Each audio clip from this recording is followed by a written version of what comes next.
Good afternoon, it's Robert and Julia Miller with the J. Patel Group and Rethink Real Estate with another riveting and exciting episode of Real Estate Updates. Gripping. Hope everybody's doing well and having a good week. We have been busy. Yes. Oh my gosh. Busy. Can't tell if I'm coming or going. It has been nuts. I don't know which we're doing right now either, but we're Holy doing mackerel. Real estate is insane right now. It is. So. It is. It's good, but yeah, quite busy. Yep.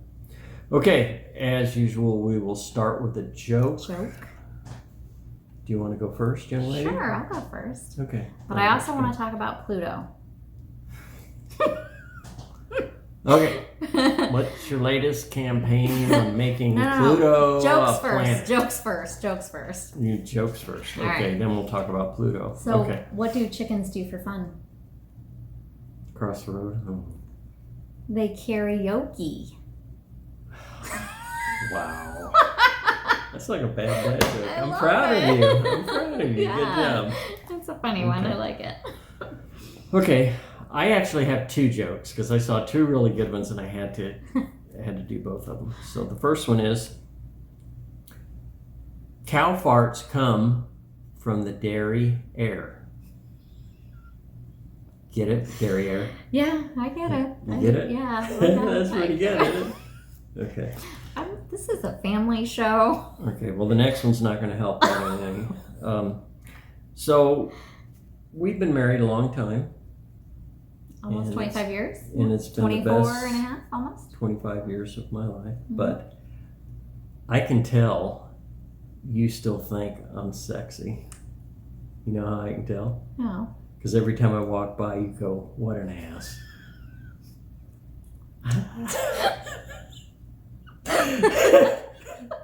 Very funny. Oh my gosh, I thought that was hilarious. So, all right, moving on to Pluto. Oh, Pluto first. Okay.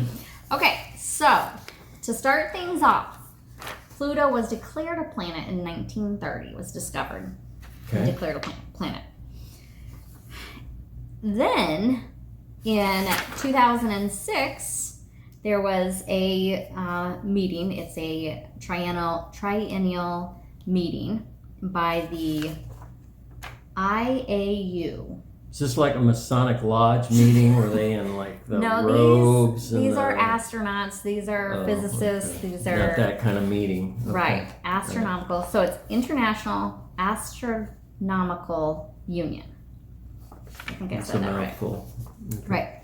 So in 2006, August of 2006, towards the end of their triennial meeting in Prague, they adopted a resolution 5A. Arbitrarily, I might add. They decided that a definition of a planet was a couple things, and I won't go into it. It's not right now. I'll put it in the description below. How about that?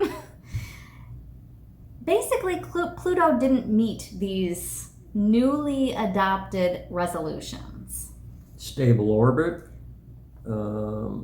spherical shape, and cleared its debris field. Debris field, yeah. So, epic fail by Pluto. Okay. It fails on the last condition.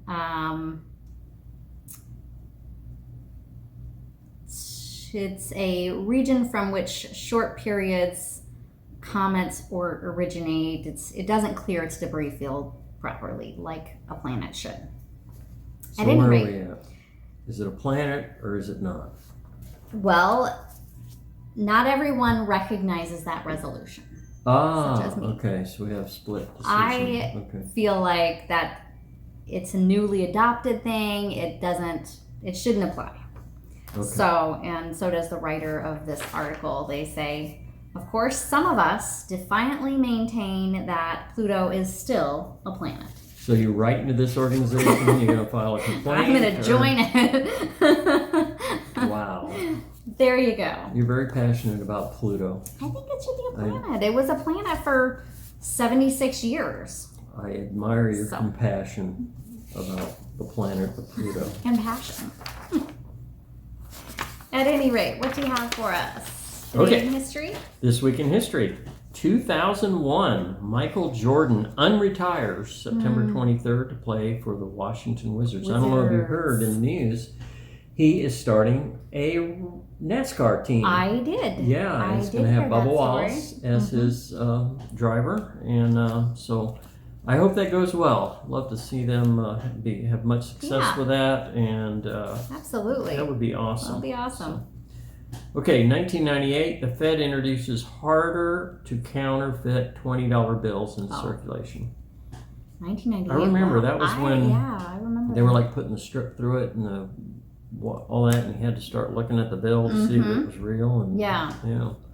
Well, I think it started even with like a small medallion. It was like a circle little medallion, but I don't know when that was. 1995, Congress votes September 20th to drop the national speed limit of 55. I remember that during the Nixon administration. Well, we were it was the oil embargo, and we were trying to save gas, and so we dropped the speed limit from 70 to 55. And also it wasn't Nixon. Death rate. Yeah, no, it was during the Nixon administration. 1995 is when they flipped it back. Oh, okay. So and it was also save gas, higher gas mileage, and also reduce the number of road deaths. So during the Nixon administration, cars weighed a lot more than they did in 1995. Well, that's true. So. We weren't going through the EPA changes and all that. So, right. Yeah, that's a good point. Okay, 1962, The Jetsons premieres September 23rd on ABC. It's the network's first color program. Wow, I didn't realize that. Yeah, ABC's. That's their first. Huh. Yeah, love the Jetsons. Love the Jetsons. Got up at 6 o'clock in the morning to see them. Because you couldn't watch it on replay. You had to catch it. You could watch that. And it was just like a screen blank circle thing. I don't know what that is, but... You could eat your cereal for 15 minutes, and then at 6 o'clock, the Jetsons came on. 1961, President John F. Kennedy establishes the Peace Corps. Peace Corps. I thought that was much older than that. I did not realize. No. President Kennedy introduced that, so fantastic. Yep.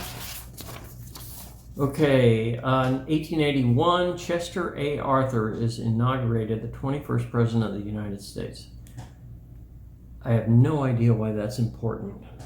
Yeah, I don't know who that is. Like when I'm trying to remember all the presidents, he's like the last one that I can remember. Chester A. Arthur. Yeah. But sorry, Chester. Okay. Need to know more about you. 1846, astronomer Johann Gottfried discovers the planet Neptune. Ooh, Neptune. Yeah, you can get a we campaign can get some going information about Neptune. Maybe the moons or something, or whatever. You can start a campaign. Finally, 1513 on September 25th, Spain's Vasco Nunez de Balboa discovers the Pacific Ocean. 1513. Excellent. Hats off to you, Balboa. Yep. So that's this week in history. Love the Pacific Ocean. Okay. Love the Atlantic Ocean too. Any ocean. Yep.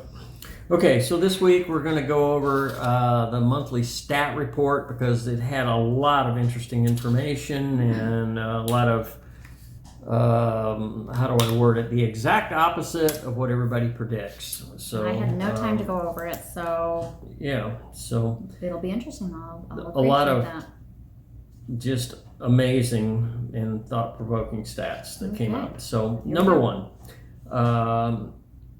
the year-over-year comparison of monthly sales, we are up 1.7% over last year. Now think about that. What we're going through this year. And we have less inventory COVID, this year.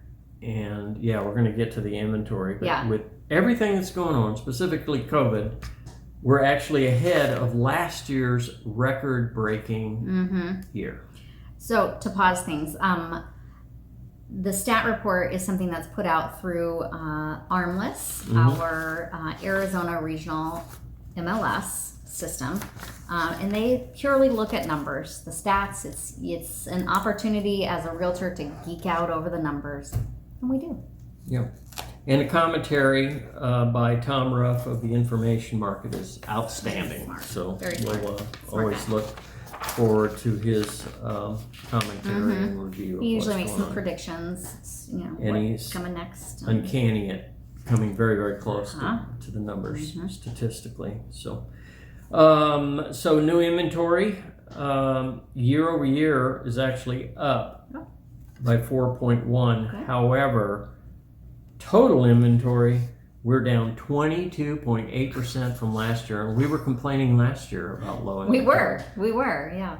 We should have been happy Yeah. because it's down 22.8% from last year. Wow. Okay. So that is So new inventory is up, but total inventory is down. right, yeah. And that's traditional. This time of year, we do historically see a little bit of a slowdown, so we expect our inventory to go up a little bit. But to be down 22.8% from this time last year, that's astounding. Okay. Okay. Month supply of inventory, we're looking for a balance at 3.00. We're not even close to that. We're deeply into a seller's market at 1.52% months of inventory. So essentially, if no more properties came on the market, we would be out of inventory and have no homes to sell in 6 weeks. We don't want that to happen. That would be a bad thing. So sellers, keep listing your Yes. homes to try to keep us Call us. above water. We have buyers waiting. Yeah, we have buyers ready. Yeah. Okay, average new list price, obviously from the inventory situation you saw, the result is going to be higher prices. So the new list prices are up 19.4% year over year. So Year over year. Yeah. that's huge. Now the average sales price is up 17.7% from last year. That's big.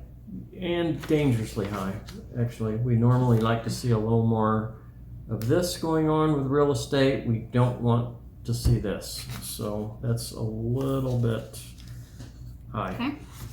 We'll see how that plays out. A couple We'll see what other Tom Ruff points. says about People talk about, oh my gosh, we're having so much foreclosures and everything is falling apart. We have 0.4% Yeah, when somebody are says, distressed sales, and "Do you that have any includes foreclosures?" foreclosures and short sales. Yeah, I'm out.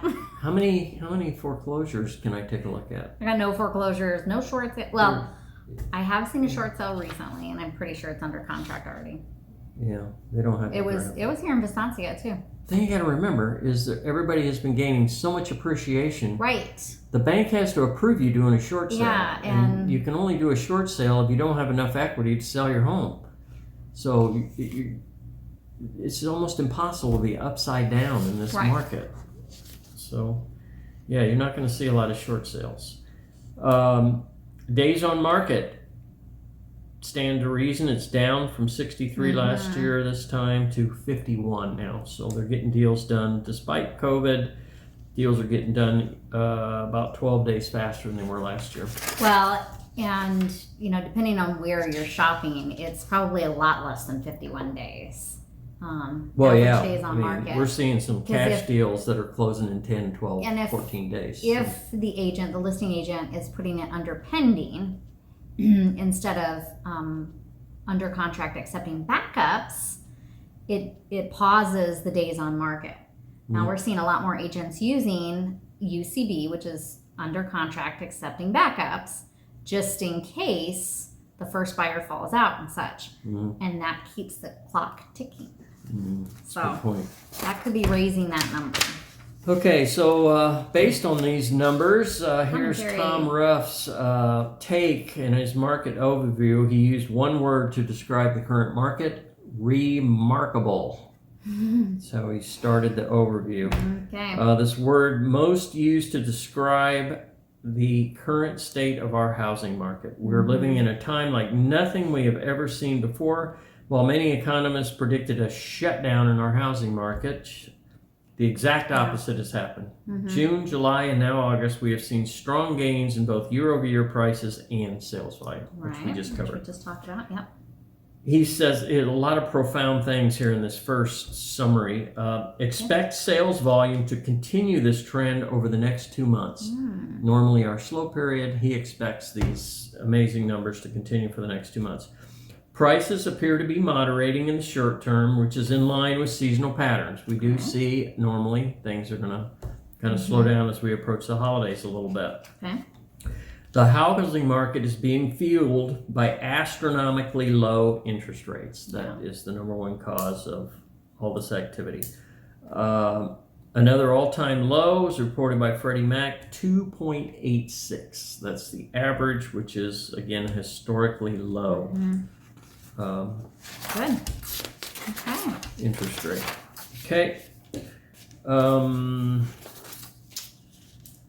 So as we've moved through the COVID-19 crisis, one of the criticisms we have received is that we have ignored the storm cloud on the horizon. We touched on this last week. We do need to address, we're in a moratorium, so there are no foreclosures going on and evictions. This is going to affect, in my opinion, rentals far more than it affects.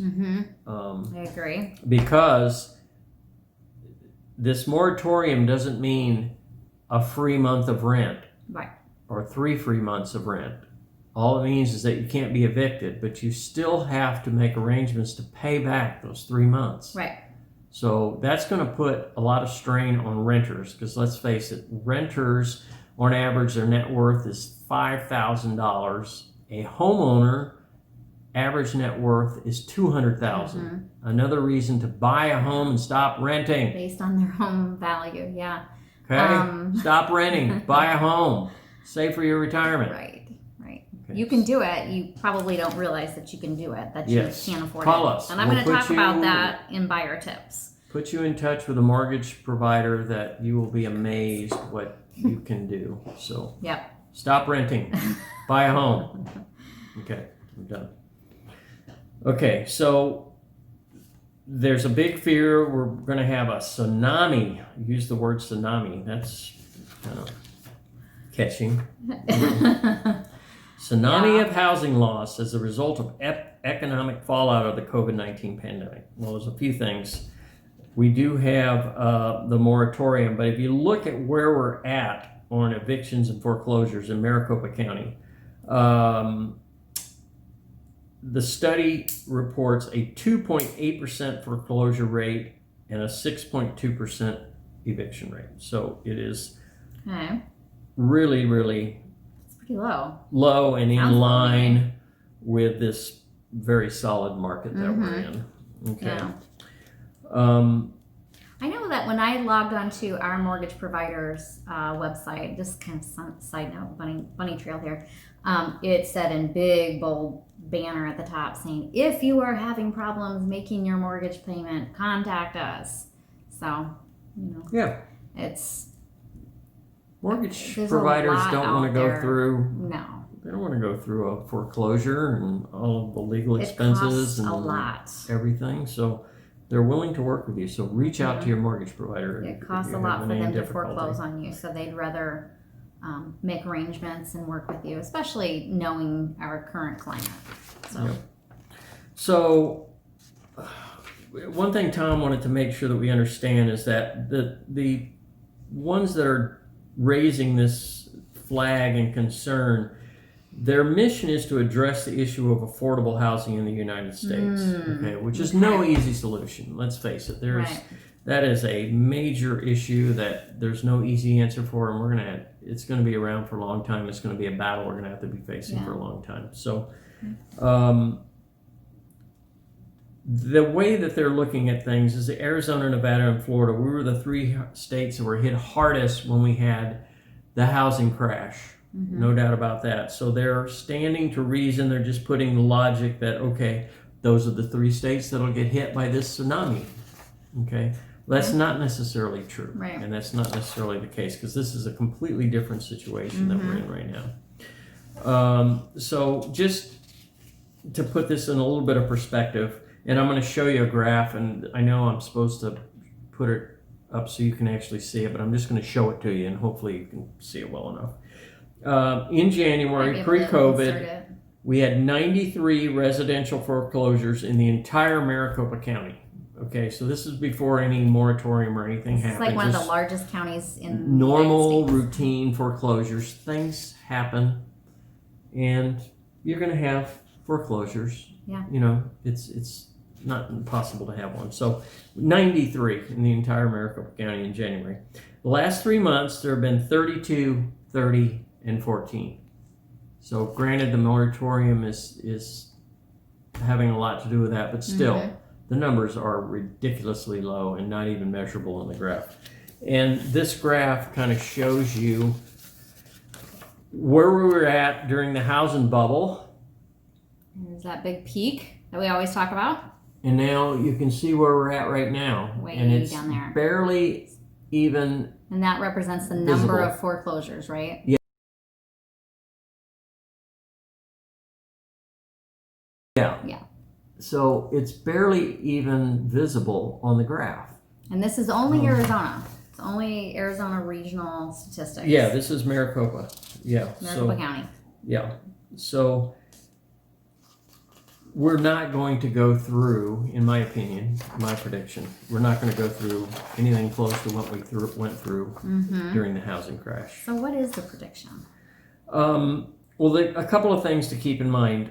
We're not going to see anything for about 6 months, and here's why. When there's a foreclosure, you have to be delinquent 90 days. 90 days. On the 91st day, they file the foreclosure notice, and then there's another 90 days before there can be a trustee sale. And that's the first opportunity for a foreclosure sale, and 9 times out of 10, when we're searching through the foreclosure records, it's postponed and postponed and postponed because they're working on it. Because they're working on it. You know? They'd rather work with you than take your house. Right.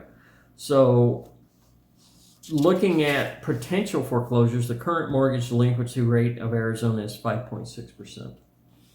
So that is still very, very low. Yeah. Okay. And delinquency rate for Arizona. Okay. yeah.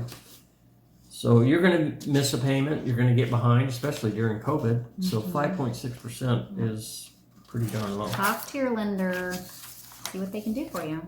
Okay. The other reason that Tom thinks that we are going to not see a rash of foreclosures, and this is what we alluded to, is home equity. Prices and values have been going up and up and up and up, and now everybody is sitting on a lot of home equity.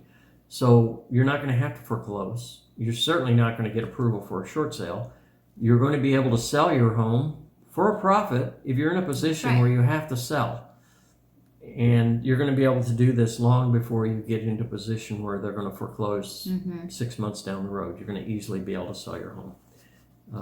In most cases. Now, obviously, we can't put a rubber stamp on every transaction, but odds are very good that you'll be able to sell your home rather than face foreclosure. Yeah. So, and we have a free tool on our website that you can get a home valuation. It's similar to Zillow, but the information goes to us, not to anyone else. And if you want a net sheet to see what you would end up netting after all your expenses and title fees and escrow and all that, to sell, just ask us and we'll be glad to run that for you. So the other piece of this good news, I'm interjecting this piece, is that this is not a surprise that's going to spring on everybody, that the moratorium is going to end and we're going to have to deal with these evictions. They know about it, they're thinking about it, and they're planning ahead. So this isn't something that's going to be, oh my gosh, we didn't think about that. Well, and when the moratorium is lifted, I'm sure we're going to have a good 90 days. They're going to say, okay, the moratorium is going to be lifted this date. Right. Right now, it's probably, I don't know, the end of the year or something. I don't know. Yeah, it's the end of the year, but there's obviously the first thing you can do is buy yourself time by extending it. But you have to look at both sides. You got landlords who have to deal, they have to be paid too. So can't go on forever, but, we've got to work with both of them and see what we can do to figure that out. Right. All right. Good stuff. Okay. I'll take a rest, and you've got some buyer tips. I do have some buyer tips. I'm going to start out with first-time home buyer mistakes. And some of these may be applicable to second and third home buyer tips. But anyway, not understanding the full cost of home ownership is the first one. This is usually a first-time home buyer type thing. Just talking about the rent payment often includes some utilities, possibly your cable, possibly, and it could also be including like garbage expenses, water, sewer, trash, HOA expenses. All those things are part of home ownership and how much it costs to keep a house. Real estate taxes. Real estate taxes. Thank you. Yeah. Yes, that's the other one. So it's recommended to set aside 1 to 3% of the purchase price annually to cover any repairs and maintenance as well. Right. That's another piece of it. And this sounds like there's a whole lot of negative things to home ownership, but these things we're mentioning get far outweighed by the benefit of accruing wealth, tax benefits, right. Home ownership. You can paint your own walls if you want to paint your own walls. And just being able to do what you want with your own home. Renovate the backyard, put in a garden, whatever you want to do. Don't let these things that she's covering defer you from that's from not home ownership. Number 2, assuming that you won't qualify. And we kind of touched on this a little bit, not understanding that you can qualify or how much you can qualify for. There are affordability calculators, and I'll link to one. Always a good idea to go ahead and talk to a lender. We get a lot of our information for our video from Melissa with Bay Equity. I'm going to put her information right here on the screen. And then there's also Donald with Bell Mortgage. He's excellent to work with. I'll put his information here as well. Kelly Zitlow is another one that we've linked to in our videos. And I forgot to look to see what mortgage company she's with. Sorry, Kelly. But I will link to her as well. The next thing is, and we've talked about this too, is waiting to get pre-qualified. Don't wait. Don't find a home, then get pre-qualified. Get pre-qualified first. That way you know what you're shopping for, how much you can afford, and then find that house. You're also going to lock in your rate too. So there is a little blip up for some reason. You're already locked in at the lower rate. And that kind of brings to the next point is talking to more than one lender. Shop the rate. And if you really like working with one lender, but you find a better rate, go back to the first lender that you like working with and say, hey, I found a little bit better rate. Do you think you can match it? Or maybe their fees are less or that kind of thing. They're not going to charge me an appraisal fee, whatever it is. 5th point, spending your entire budget. Don't do that. Again, the affordability calculator is going to help. There are rules that lenders follow to help you determine how much you can afford. So go over that with them. Buying a home that also comes with significant upfront costs, such as down payments, closing costs. So you want to make sure that you have savings left for emergencies. We should try to build an emergency fund if you can. Especially if you're buying a home that's a few years old, that may need a new air conditioner later. And your home warranty is going to help with that, but it may not cover all of the expense. Water heaters go out. Here in Arizona, our water's really hard. Appliances. If you're buying a home that already has the appliances in place, they may need to be replaced within the first 6 months even. Yeah. Homes need painted. Yeah. Roofs need maintenance. So, there's going to be some expenses that you want to make sure you have a few bucks set aside to cover. 6th and final tip. Not researching down payment assistance programs. And again, this kind of goes towards the first-time home buyer, geared towards first-time home buyers. But there are some excellent programs out there that do help you. And again, your lender will help you your mortgage with that. provider can go over all those with you. Especially so make sure you ask about them. Our first responders, teachers, military, all of those things have some really great programs that are out there. Yeah. There you go. That's your buyer tips. So for this week, your interest rates are holding steady. Everything under 3%. A 30-year conforming 2.943. They just keep getting lower. 50. Well, it's pretty steady. Yeah. Kind of what we had last week. 15-year conforming 2.477, and a VA is coming in at 2.653. Inventory still relatively low, but kind of holding steady. Valley-wide 8,203, so we're staying above 8,000. Mm-hmm. Peoria 264, that's staying right where it's been. Surprise, you asked me to add we Surprise. added Surprise. 261 homes available. We're doing a lot of business in Surprise as well, so I thought let's start adding that number in just to track that. Yeah, pretty much the same as Peoria, neck to neck. So yeah. Locally, Trilogy, there are 34 homes available, ranging in price from, I think I forgot a 2 there. 2 or 3, yeah. I think it's a 2.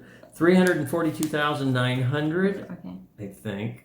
$1,150,000, the most expensive home. We got that big listing back, it looks like. Yeah, being or a offered new in one. Trilogy. Yeah. Vistancia Village, still 15 homes available for sale. Not so much. Yeah.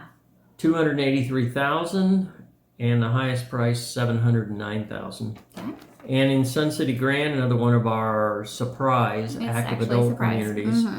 78 homes available, ranging in price from $249,500 to $762,500. And 78 sounds good, but again, it's about half, I think. Of Yeah, what they got would normally almost have. 10,000 homes over there. It's so a big community. 78's not very much. Yeah, there's.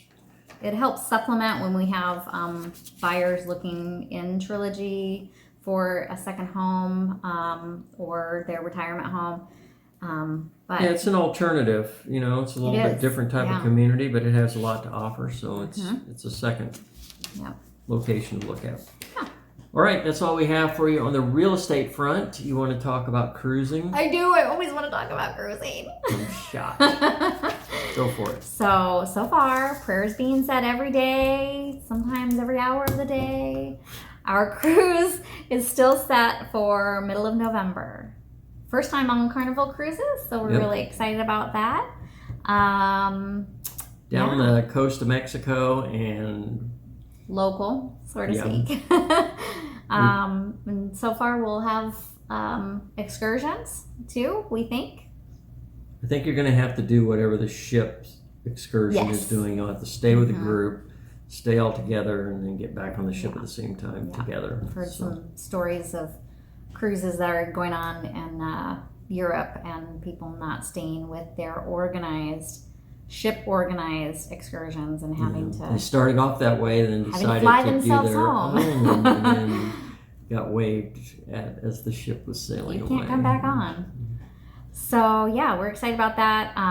We have done some summer adventures. I don't know if everyone's seen them. Go over to Sea Days on YouTube. It's our other channel that we do for our adventures, our travel adventures, and we've been traveling in summer on locally, overnight trips. Yeah, going north, getting out of the heat. Trying to get out of the heat. Sea Days, SEA for sea, and Days, DAYZ. Sea Days. So yeah, we're going to be wrapping up the summer vlogs there and sharing our travel adventures there, and then we've got a fall surprise coming too. Yeah, a couple weeks, hopefully. Before our cruise. And hopefully the weather cools off a little bit. Yeah. So, okay, that's all we've got for you today. As always, if you have questions, suggestions, anything, let us know. Let us know. Yeah. Have a great rest of the Bye week. for now. Take care.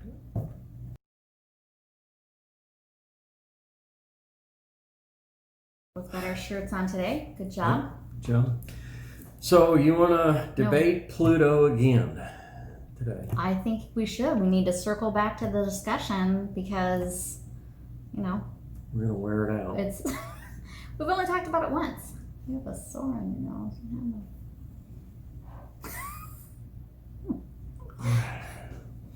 Anyway. All right. Pluto it is. Pluto it is. So you saved some room for me for my buyer tips, right? No, the only thing you're talking about is I'm going to let you tell a joke, and then I'm taking over and taking the whole show away, doing it all myself. That's what you usually do every time. So what's new? What's new? Okay. Am I supposed to be wearing this? Testing. Yeah, you should be. Can't even remember. Random snacking. Random Just don't snacking. It even wasn't know anything when. bad, so I don't know why it stunk, but sorry about that. I apologize.